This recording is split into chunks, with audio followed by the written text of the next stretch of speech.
الحمد لله وكفى وسلام على عباده الذين اصطفى أما بعد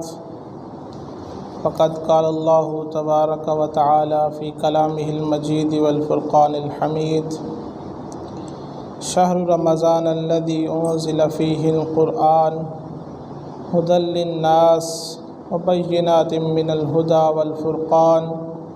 فمن شهد منكم الشهر فليصم وقال النبي صلى الله عليه وسلم من قرأ حرفا من كتاب الله فله به حسنة والحسنة بعشر أمثالها صدق الله وصدق رسوله النبي الكريم۔ محترم سامعین کرام، رمضان المبارک کا مہینہ چل رہا ہے اور اس مہینے کا جو بڑا شرف ہے وہ اس وجہ سے ہے کہ اس مہینے میں اللہ تبارک و تعالیٰ نے قرآن پاک کو نازل فرمایا ہے۔ لہٰذا اللہ تبارک و تعالیٰ سورہ بقرہ کی آیت نمبر 185 میں فرماتے ہیں شہر رمضان الذی انزل فیہ القرآن، کہ رمضان کا مہینہ وہ ہے جس میں قرآن کو نازل کیا گیا ہے۔ تو قرآن کا جو نزول ہے وہ دو طرح سے ہوا تھا۔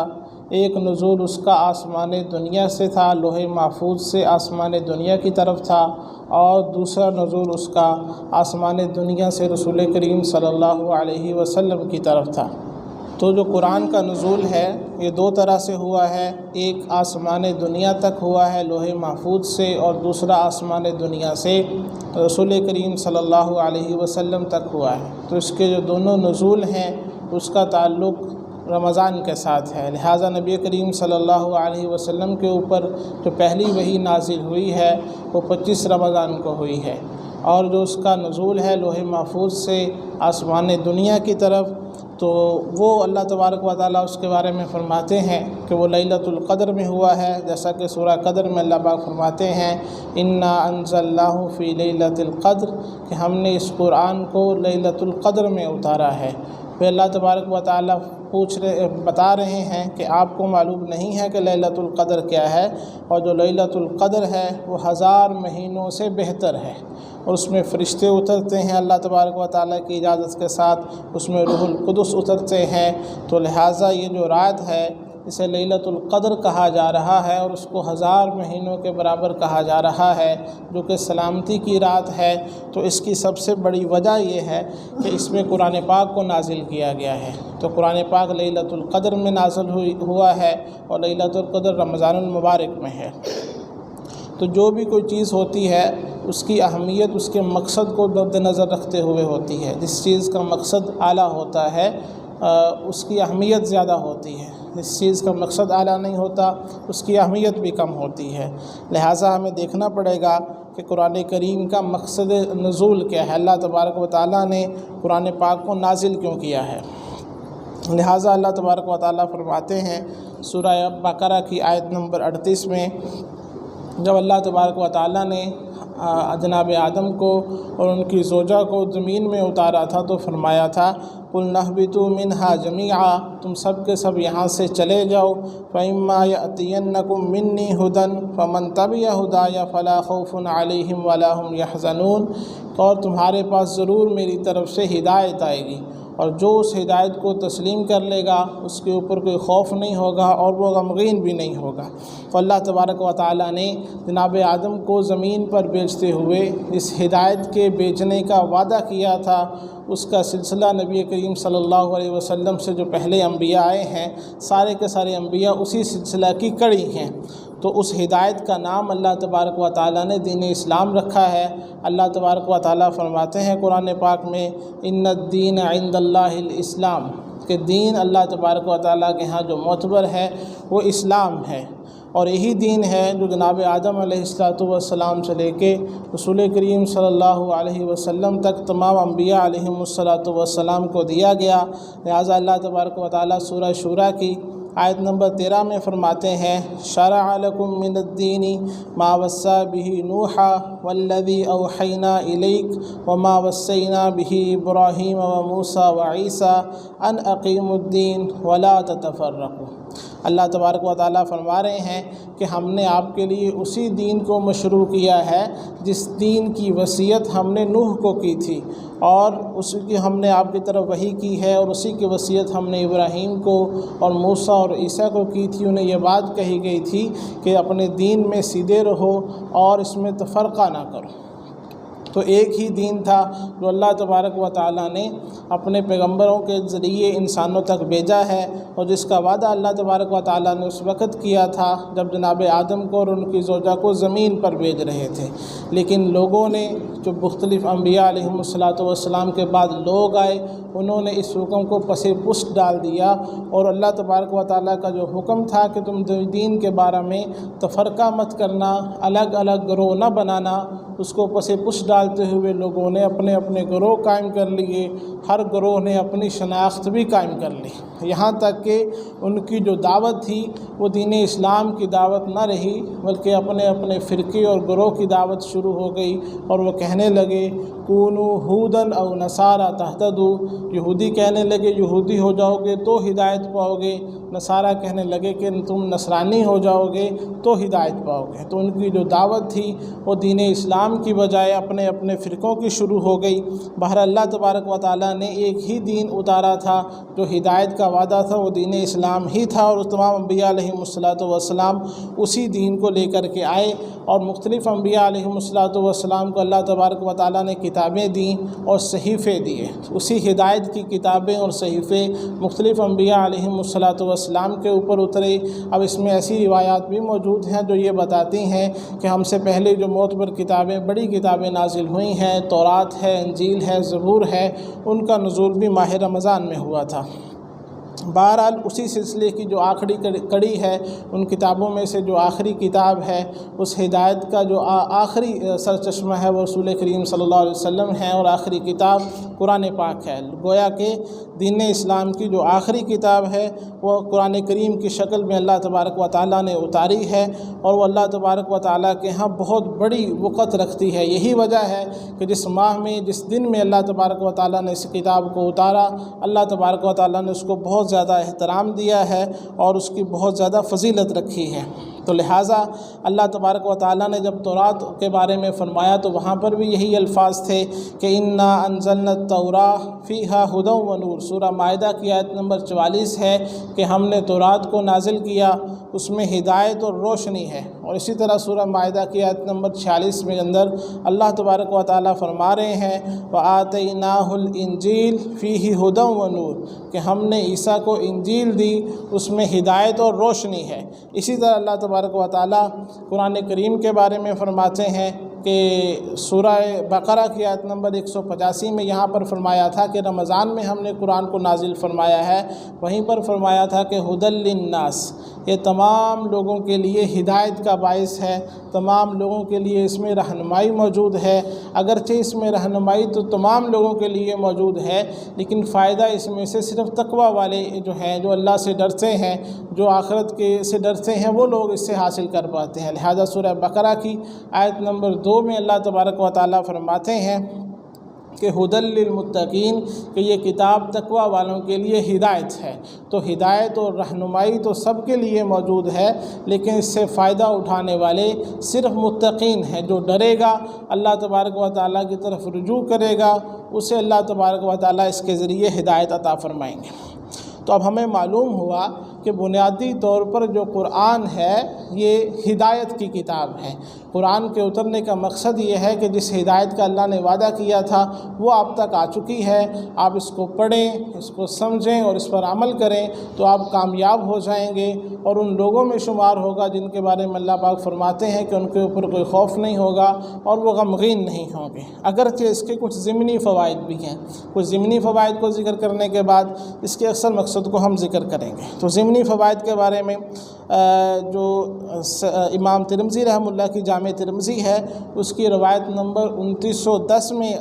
رسول کریم صلی اللہ علیہ وسلم کا فرمان موجود ہے کہ جو اللہ کی کتاب کا ایک حرف پڑھے گا اس کے بدلے میں اس کو نیکی ملے گی، اور ہر نیکی جو ہے وہ 10 گنا ہو جائے گی۔ اور پھر آپ صلی اللہ علیہ وسلم نے فرمایا کہ میں یہ نہیں کہتا کہ الف لام میم جو ہے وہ ایک حرف ہے، بلکہ الف ایک حرف ہے، لام ایک حرف ہے اور میم ایک حرف ہے۔ تو معلوم ہوا کہ اگرچہ یہ کتاب جو ہے اصل میں تو ہدایت کے لیے ہے، لیکن اس کے کچھ ضمنی فوائد بھی ہیں۔ ان ضمنی فوائد میں سے ایک فائدہ یہ ہے کہ یہ اجر کا باعث ہے۔ جو شخص اسے پڑھتا ہے، اس کے حروف کا تلفظ کرتا ہے، اللہ تبارک و تعالیٰ اس کو ہر حرف کے بدلہ میں نیکی عطا فرماتے ہیں اور اس کو 10 گنا کر دیتے ہیں۔ اسی طرح سورہ بنی اسرائیل کی آیت نمبر 82 میں اللہ تبارک و تعالیٰ فرما رہے ہیں کہ فیہ شفاء و رحمۃ للمؤمنین، اس قرآن میں شفا ہے اور تمام ایمان والوں کے لیے رحمت ہے۔ تو ایمان والوں کے لیے اللہ تبارک و تعالیٰ نے اس کتاب کو سراپا شفا اور سراپا رحمت بنایا ہے۔ تو جو شفا کا معاملہ ہے یہ دونوں طرح کے امراض سے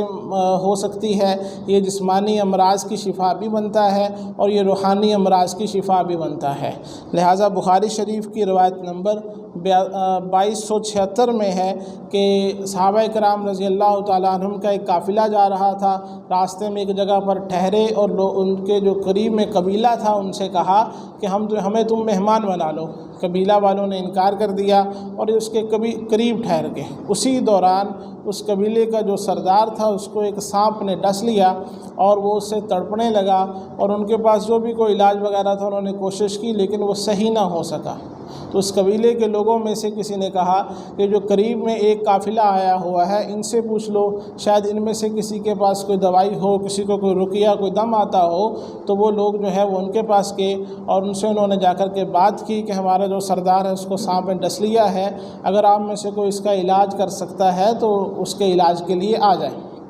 اب چونکہ انہوں نے مہمان نوازی نہیں کی تھی تو ایک صحابی جو تھے انہوں نے کہا کہ میں اس کا علاج کروں گا اور اس کے بدلے میں بکریوں کا ایک ڈیوڑ آپ لوگوں سے لوں گا۔ وہ لوگ اس پر تیار ہو گئے تو وہ صحابی جو ہیں وہ وہاں پر آئے اور سورۃ فاتحہ پڑھ کے اس کو دم کرنے لگے۔ اس کو دم کرتے رہے یہاں تک کہ وہ شخص اس طرح تھا گویا کہ اس کو باندھ دیا گیا ہے، اور پھر اس طرح اس کی کیفیت ہوگی گویا کہ اس کو مکمل طور پر رسیوں سے کھول دیا گیا ہے۔ تو ان لوگوں نے ریوڑ جو ہے ان کے حوالے کر دیا۔ جب وہ ریوڑ ان کے پاس آ گیا تو یہ تجویز آئی کہ اس کو تقسیم کر لیا جائے۔ تو جب اس کو تقسیم کرنے کی بات ہوئی تو چند حضرات نے یہ مشورہ دیا، کیونکہ رسول کریم صلی اللہ علیہ وسلم سے ہم نے اس بارے میں پوچھا نہیں ہے، ایسی آمدنی جو رقیہ سے حاصل ہو، جو دم سے حاصل ہو، تو وہ جائز ہے یا جائز نہیں ہے۔ لہٰذا یہ طے پایا کہ ہم لوگ اسے آپ صلی اللہ علیہ وسلم تک ایسے ہی لے جائیں گے اور آپ صلی اللہ علیہ وسلم سے اس بارے میں پوچھیں گے، جیسا آپ صلی اللہ علیہ وسلم کی ہدایت ہوگی ہم ویسا ہی کریں گے۔ لہٰذا وہ رسول کریم صلی اللہ علیہ وسلم کے پاس آئے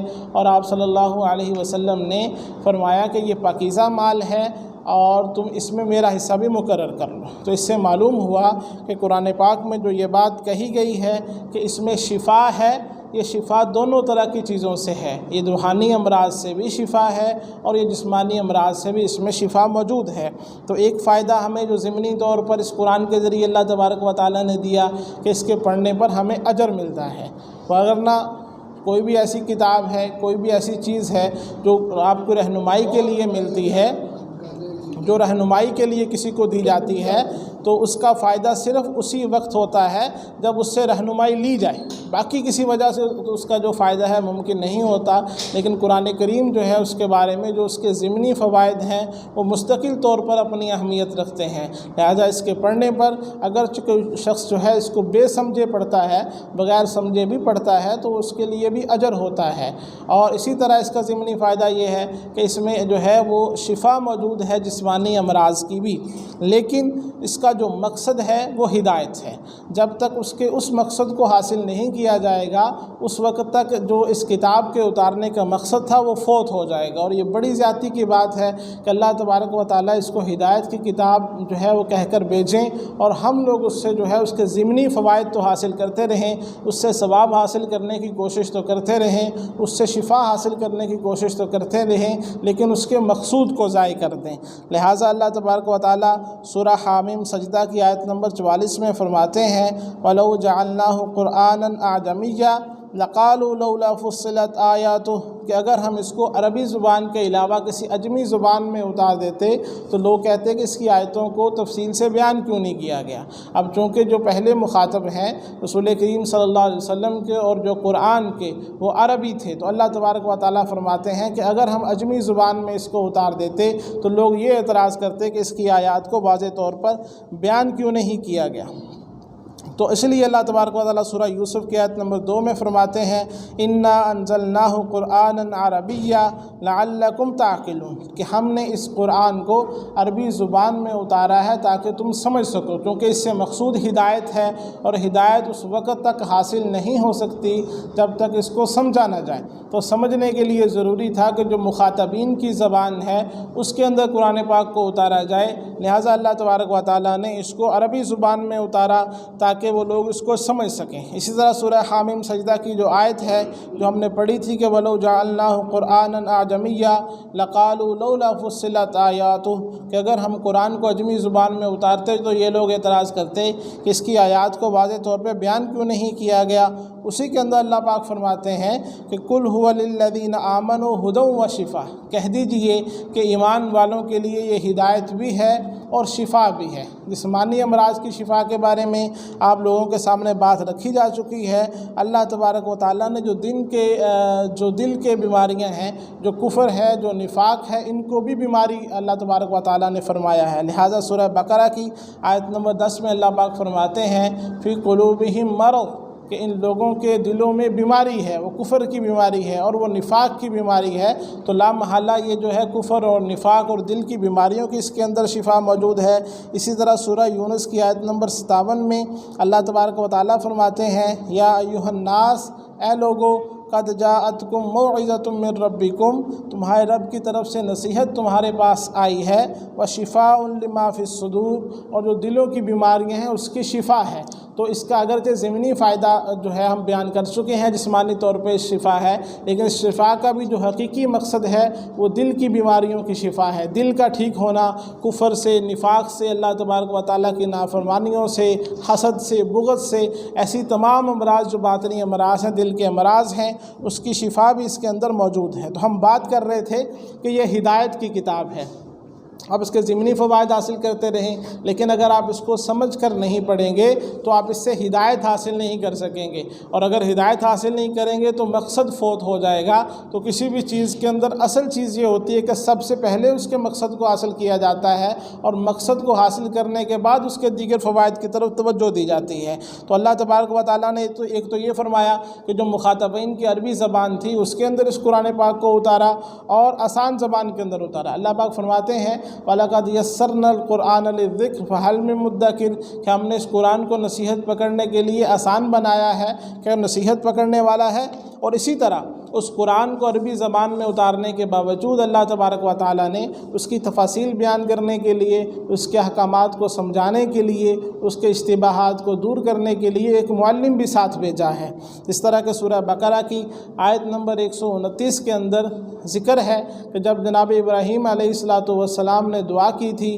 کہ ربنا وابعث فیہم رسولا منہم یتلو علیہم آیاتک وَيُعَلِّمُهُمُ الْكِتَابَ وَالْحِكْمَةَ وَيُزَكِّيهِمْ، کہ اللہ ان کے اندر ان میں سے ہی ایک رسول بھیج دیجئے جو ان کے سامنے آپ کی آیات کی تلاوت کرے، ان کو کتاب اللہ کا علم سکھائے، اور ان کو حکمت اور سمجھداری سکھائے، اور ان کا تزکیہ کرے، یعنی ان کے دلوں کو پاک کرے۔ تو یہاں پر ہمیں معلوم ہوا کہ رسول کریم صلی اللہ علیہ وسلم کے جو بھیجنے کے مقاصد ہیں ان میں سے قرآن کی آیات کو بیان کرنا ہے اور ان کو سکھانا موجود ہے۔ تو اللہ تبارک و تعالیٰ نے چونکہ یہ ہدایت کی کتاب تھی، ایک عربی زبان میں اتار کر کے آسانی کر دی، اور پھر اس کی ہر طرح کی چیز کی وضاحت کے لیے اپنے پیغمبر کو مبعوث کر دیا، اس کا معلم قرار دیا۔ اب رسول کریم صلی اللہ علیہ وسلم نے اس قرآن کی جو تعلیمات ہیں وہ صحابہ کرام رضی اللہ تعالیٰ عنہ کو سکھائیں، اور ان کے بعد جو ہے وہ سلسلہ ایسے چلتا رہا، اور صحابہ کرام رضی اللہ تعالیٰ عنہ کو یہ ہدایت کی گئی، اور ان کے ذریعے تمام لوگوں کے لیے ہدایت موجود ہے۔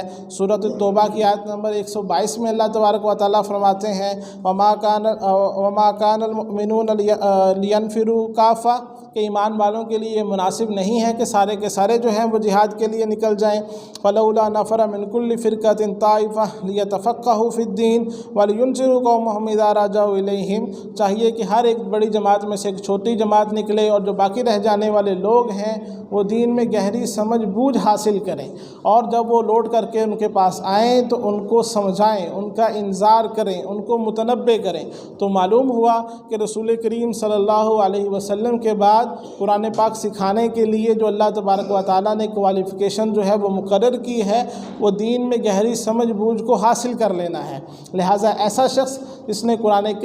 نے جو ہے وہ دین میں گہری سمجھ بوجھ حاصل نہیں کی، اس کا یہ منصب نہیں ہے کہ وہ بیٹھ کر کے لوگوں کو قرآن سکھائے۔ تو قرآن سکھانے کے لیے، قرآن کی تعلیم دینے کے لیے، دین کو سکھانے کے لیے ضروری ہے کہ انسان جو ہے وہ دین کے اندر محنت کرے، علوم کو اچھے طریقے سے سیکھے، ان کو پختہ کرے، اور اس دین میں گہری سمجھ بوجھ پیدا کر لینے کے بعد لوگوں کو سکھائے۔ اب یہاں پر جو الفاظ ہیں وَلِيُنذِرُوا قَوْمَهُمْ إِذَا رَجَعُوا إِلَيْهِمْ، کہ اپنے لوگوں کو انذار کرے، ان کو متنبہ کرے۔ انذار کرنے کی جو تعبیر ہے وہ قرآن پاک میں انبیاء علیہم السلام کا جو کام ہے اس کو اس سے تعبیر کیا گیا ہے کہ وہ انبیاء علیہم السلام آتے ہیں، لوگوں کو آخرت کے بارے میں متنبہ کرتے ہیں، لوگوں کو اللہ تبارک و تعالیٰ کے احکامات کے بارے میں متنبہ کرتے ہیں۔ تو یہ جو لوگ ہیں جو دین میں گہری سمجھ بوجھ حاصل کر چکے ہوں گے، یہ لوگوں کو پھر جو ہے وہ دین کے احکامات سکھائیں گے۔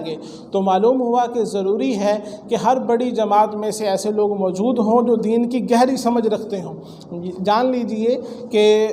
یہ کافی نہیں ہوتا کہ آپ لوگوں نے جو ہے وہ 2-4 کتابیں پڑھ لی ہیں، اردو کی کچھ کتابیں پڑھ لی، ہلکی پھلکی عربی پڑھ لی، اور اس کے بعد جو ہے وہ بیٹھ گئے مسند پہ اور لوگوں کو دین سکھانے لگ گئے۔ یہ بہت بڑی زیادتی ہے۔ اور اسی طرح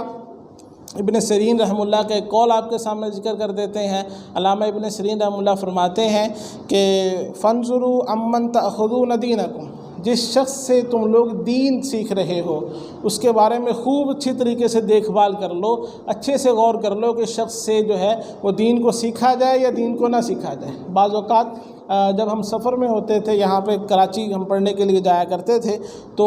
داڑھی کو دیکھ کر کے، حلیہ جو ہے وہ مولویوں والا دیکھ کر کے لوگ ہم سے مسائل پوچھنا شروع کرتے۔ تو ہم ان سے پوچھتے تھے آپ ہمیں جانتے ہیں، آپ کو پتہ ہے کہ ہمارا علوم میں ہم نے کتنی محنت کی ہے، ہم اس میں کتنے راسخ ہیں؟ اگر آپ کو یہ معلوم نہیں ہے تو آپ کس طرح ہم سے مسئلہ پوچھنے کی جسارت کر رہے ہیں؟ تو یہ درست نہیں ہے۔ جس شخص سے آپ دین سیکھتے ہیں، اچھی طرح سے جو آپ کی صلاحیت ہے اس کے بقدر دیکھ بھال کریں، کیا یہ شخص اس قابل ہے اس سے دین کی بات سیکھی جائے یا اس قابل نہیں ہے؟ ابن سیرین رحمہ اللہ کے پاس 2 افراد آئے اور انہوں نے آ کر کے یہ بات کہی کہ ہم آپ کے سامنے حدیث بیان کرتے ہیں۔ ابن سیرین رحمہ اللہ نے فرمایا کہ نہیں، آپ رہنے دو۔ انہوں نے کہا ہم جو ہے قرآن کی ایک آیت بیان کرتے ہیں، آپ نے فرمایا کہ رہنے دو۔ تو ان کو کہا کہ آپ چلے جاؤ یا میں آپ کو اٹھا دوں گا۔ وہ چلے گئے۔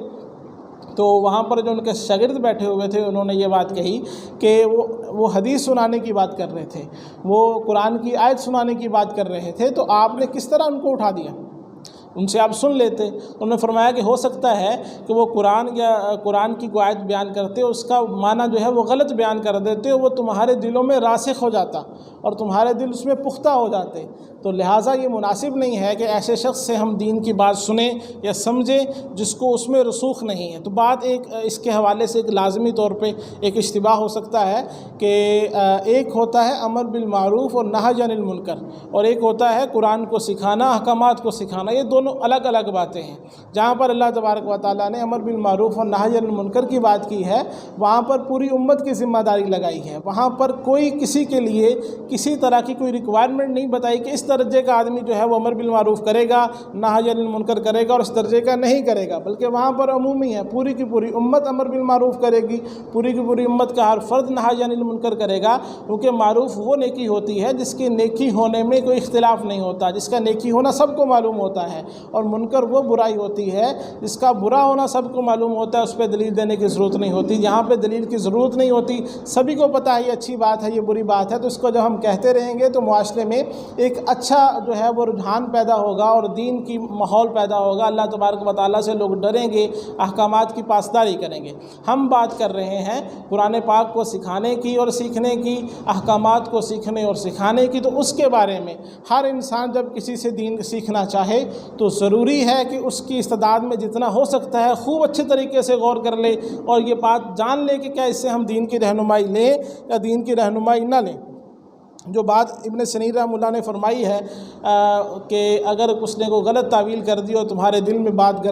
کر جائے گی، اس کے حوالے سے ایک واقعہ آپ کو سنانا چاہیں گے۔ کافی عرصہ پہلے کی بات ہے کہ ایک سوشل میڈیا پہ ایک ہندو کے ساتھ ہمارا کچھ جو ہے وہ گفت و شنید چلتی رہتی تھی، تو انہوں نے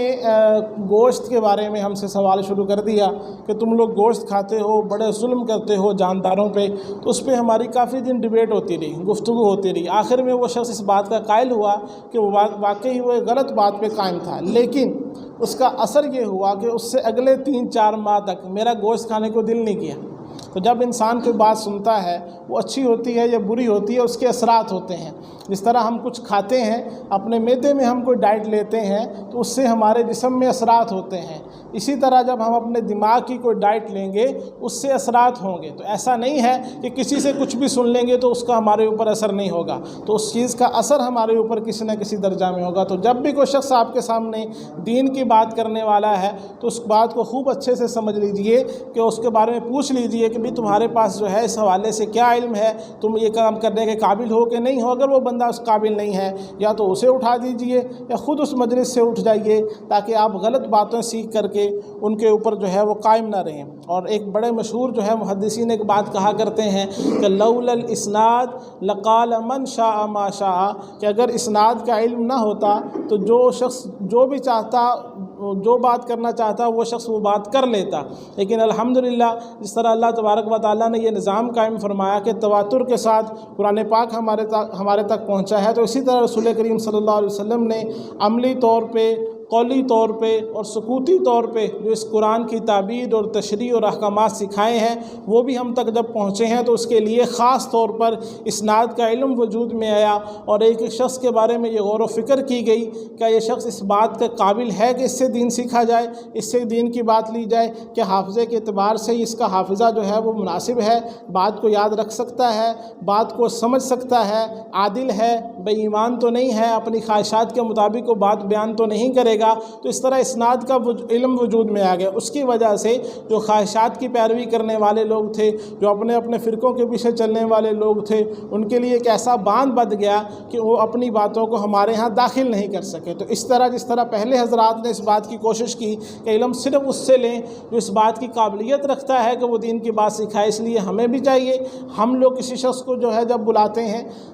اپنے ہاں بات کرنے کے لیے دین کے بارے میں، تو ہم خوب اچھے سے جانیں کہ یہ علوم عربیہ میں مہارت رکھتا ہے، یہ جو ہے وہ دینی علوم میں مہارت رکھتا ہے، یہ قرآن کی تفسیر بیان کرنے کے قابل ہے، یہ شخص جو ہے وہ حدیث